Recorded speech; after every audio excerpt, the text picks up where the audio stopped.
శ్రీకాకుళం జిల్లా ఆముదాలవలసలో కుటుంబ వివాదం ఉద్రిక్తకు దారితీసింది. చిన్నజొన్నవలస గ్రామానికి చెందిన చిట్టిబాబు తన తండ్రిని చిన్నాన పాపారావు, రామారావు దాడి చేశారని ఆరోపించారు. పోలీసులకు ఫిర్యాదు చేసినా స్పందన లేదని వాపోయారు. మాధురి మాట్లాడుతూ బెదిరింపులు వస్తున్నాయని, ప్రాణహాని ఉందని తెలిపారు. మమ్మల్ని తీసుకుని వెళ్ళిపోయాడంటే నేను తీసుకుని వెళ్ళను మొహమే చెప్పేశారు. అయిపోయింది. కోర్టులో పెళ్లి చేస్తానని ఒప్పుకున్నారు. పెళ్లి చేస్తానని ఒప్పుకొని కనీసం రూపాయి కూడా కట్నం ఇవ్వకుండా నాకు మా మాయ మా తాతయ్యలో పెళ్లి చేశారు.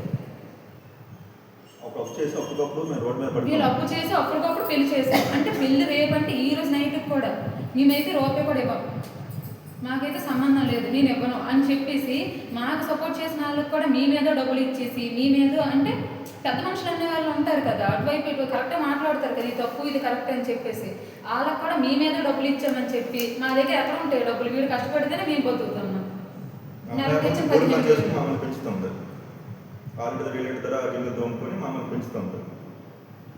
అలా చేస్తుంటే వాళ్ళకు కూడా మీ మీద లంచం ఇచ్చామని చెప్పేసి లేనిపోనివన్నీ చేసి ఎక్కడికి వెళ్తే అక్కడే బెదిరింపులు.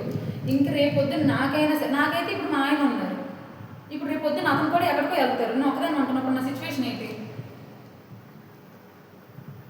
ఇప్పుడు అన్నయ్య మొన్న ఎక్కడ ఫంక్షన్ ఉందని వెళ్ళారు, అక్కడికక్కడే ప్లాన్ చేసుకొని ఒక్కటి వంటను చేసి పరిగెడుతుంటే కూడా ఎంట పెట్టుకొని గుణపాలతోని దుడ్డుగరలతో పట్టాల్సినంత అవసరం లేదు కదా.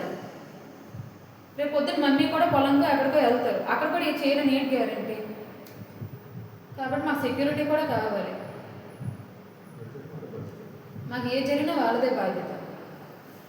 అని చిటికెళ్ళి అడిగిందని ఆవిడేమో చిటికెళ్ళి అడిగింది. మామూలుగా అడిగితే అప్పుడు ఆవిడే వచ్చి ఇల్లు ధ్వంసం చేసింది, హాస్పిటల్ ఇప్పించింది అనేసి ఆ ఇంట్లో మిషన్లన్నీ పడేసి ఆవిడ మీద ఎఫ్ఐఆర్ ఫైల్ చేశారు. స్టేషన్ వాళ్ళు ఎఫ్ఐఆర్ ఫైల్ కూడా చేశారు. అతను ఆయుర్వేదం క్లినిక్ అనేసి పోలీసు వాళ్ళు ఎక్కువ ఇచ్చారు కదా, మరి ఆయుర్వేదం అన్నప్పుడు మిషన్లు ఎందుకు ఉంటాయి ఆయుర్వేదం హాస్పిటల్లోనే? అదొకటి. తర్వాత ఇప్పుడు జిల్లాలో ప్రతి సోమవారం జరిగే కార్యక్రమం జిల్లా కలెక్టర్ వారి దగ్గర జరుగుతుంది కదా. కార్యక్రమం జిల్లా కలెక్టర్ గారిచే ప్రతి సోమవారం ఏం జరుగుతుంది గ్రీవెన్స్. ఆ గ్రీవెన్స్లకి నేను కిందటి సోమవారం వెళ్ళి కంప్లైంట్ ఇచ్చాను. ఇలాగా పాపారావు గారి నడుపుతున్న ఆయుర్వేద క్లినిక్ సంబంధించిన ఎటువంటి అనుమతులు లేవు, ఆయన అసలు క్వాలిఫైడ్ డాక్టరేనా కాదని, ఆయన చదువుతున్న చదువుకి సంబంధం లేదు అని నేను డిఎంహెచ్ఓ కంప్లైంట్ ఇస్తే వాళ్ళు ఎంక్వైరీ చేశారో వాళ్ళకి తెలిపారో తెలియదు, కానీ నాకు మధ్యలో ఊర్లోకి వెళ్తున్నప్పుడు మధ్యలో కాసేసి నన్ను పట్టడం జరిగింది. నాకు ఎఫ్ఐఆర్ కూడా ఫైల్ అయింది, నాకు ఎమ్మెల్సీ కూడా అయింది. నిన్న నేను హాస్పిటల్ నుంచి డిశ్చార్జ్ అయ్యి ఈరోజు మీ ముందుకు రావడం జరిగింది. ఎమ్మెల్సీ కూడా అయ్యింది. దెబ్బలు కూడా నా ఫోటోస్ ఉన్నాయి, సెల్లను చూపిస్తాను. దెబ్బలు కూడా షర్ట్ ఇక్కమంటే ఇప్పుడు మీడియా ముందు ఎప్పుడు మీద తెలియదు, కానీ ఫొటోస్ అయితే ఉన్నాయి నా దగ్గర. చాలా దెబ్బలు కొట్టారు, బొంబం తరిగేసి కొట్టారు, దాడి చేసి కొట్టారు.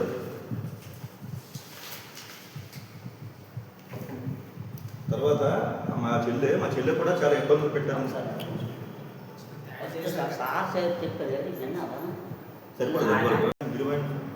ఇంకా చాలా ఉన్నాయి చెప్పడానికి, కానీ ఇప్పుడు విలువైన సమయం ఇంకా సరిపోదు. ఇంకా చాలా మ్యాటర్ అతని గురించి బాహుబలి స్టోరీలో పెద్ద స్టోరీలు ఉన్నాయి అటు గురించి చెప్పడానికి. కానీ ఇప్పటికైనా ప్రభుత్వం వారు మాకు తగ్గించి కొద్దిగా మీద ఎంక్వైరీ చేయించేవారు. ఇవన్నీ ప్రూఫ్స్ ఉన్నాయి కదా నా దగ్గర, ప్రతి ప్రూఫ్ నేను వీడియోలో ఇస్తాను. ఇది ఎంక్వైరీ చేయండి, ఆ హాస్పిటల్ మూయడం ముందు చేయండి. తర్వాత మా ఇల్లు మెయిన్ ఒప్పించండి. ఆస్తుల గురించి కాదు, ఆస్తులు అవసరం లేదు, తర్వాత అలాగే వస్తాయి. ముందు భర్త కావాలని అంటాను, ఇక్కడ భర్త ఇప్పించండి. ప్రభుత్వం వారు తక్షణమే చర్య తీసుకుని ఆ ఎంక్వైరీ ఇవ్వాల్సిందిగా కోరుతున్నాం.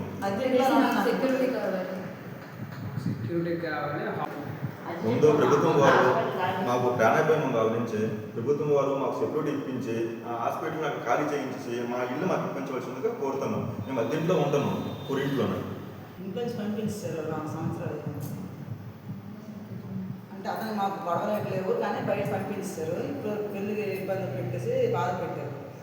పెళ్లి టైంలో ఇస్తే కట్నం ఇస్తామా కన్యాదానం కూడా చెల్లాలు చేశారు. అప్పటికప్పుడు పెళ్లి పాడు చేసేయాలని చూసేవారు వాళ్ళు. అప్పటికి తమ్ముడు వాళ్ళు వచ్చి బాధపడి కట్నం మేము ఇబ్బందులు పడి అక్కడ అప్పు చేసి తెచ్చి పెళ్లి చేసాం. సామాన్లు కూడా ఇప్పటికి ఇవ్వలేదు. ఇంకా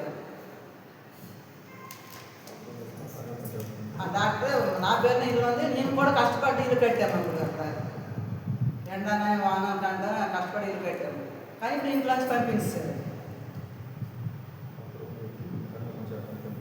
అదే డాక్టరే అంత చేసింది. ఇప్పుడు చేసిందంతా డాక్టర్ పాపారావు. రాత్రి కూడా ఇప్పుడు అసలు డాక్టర్ కాదు, అది పిఆర్ఓ కూడా ఉన్నా కాదో నాకు తెలియదు. ఆ పాపారావు మా డాడీకి మాకు కానివ్వకుండా కనీసం నాకు పెళ్ళి అంటే కాలు కడి కన్యాదానం చేస్తే నాకు సాటిస్ఫాక్షన్, అది కూడా జరగనివ్వకుండా చేసి మా డాడీని మాకు కానివ్వట్లేదు. నాకు ఎంత టార్చర్ పెట్టి బలవంతంగా ఫోన్ చేయించి మాట్లాడిపించేసి రికార్డింగ్ చేసి నీ చంపేస్తాను, నువ్వు ఇలా మాట్లాడుకొని నీ చంపేస్తానని చెప్పి ఇప్పుడు ఇది సిచ్యువేషన్ చూపించుకొని ఊర్లో ఇప్పుడు నన్ను బ్యాట్ చేసి ఇదిగో మాదే మాట్లాడింది అని చెప్పేసి ఊర్లో ఇప్పుడు అందరికీ చూపిస్తున్నారు. దాని ప్రూఫ్స్ కూడా మా దగ్గర ఉన్నాయి. అది ఎంతవరకు కరెక్ట్ అనేది నాకు అర్థం కావట్లేదు. ఈవెన్ ఫ్యూచర్లో నేను ఎప్పుడు బయటకు వెళ్ళినా, మేము ఎవరు బయటకు వెళ్ళినా మాకైతే మాత్రం మాకు ఎవరో ఒకరు సపోర్ట్ కావాలి. మాకు ఏది అవ్వకుండా మాకు సెక్యూరిటీ కావాలి.